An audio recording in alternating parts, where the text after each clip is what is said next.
আগরতলার সহকারী হাই কমিশনে হামলা পূর্ব পরিকল্পিত, পররাষ্ট্র মন্ত্রণালয়।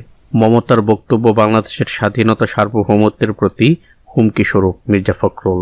বাংলাদেশে জাতিসংঘের শান্তি সেনা পাঠানো হোক, চান মমতা। আগামী নির্বাচন কঠিন হবে, তারেক রহমান। দেশে ভারতীয় টিভি চ্যানেলের সম্প্রচার বন্ধ চেয়ে রিট।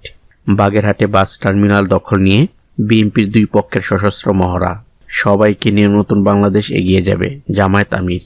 ভারতকে আনুষ্ঠানিকভাবে ক্ষমা চাইতে হবে, ছাত্র অধিকার পরিষদ। 15ই আগস্ট জাতীয় শোক দিবসের ছুটি স্থগিত। সেন্ট মার্টিনে ভেসে এলো অজ্ঞাত যুবকের লাশ।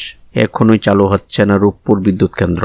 পিলখানা হত্যাকাণ্ডের প্রকৃত কারণ উদ্ঘাটনে স্বাধীন কমিশন গঠন। ডিবি হারুনের প্রভাব কাটিয়ে মিথ্যা মামলা করেন স্বামী, স্বর্ণা। মালয়েশিয়ায় 7,000 বাংলাদেশি গ্রেপ্তার। বাতিল করা হয়েছে সানি লিওনের শো।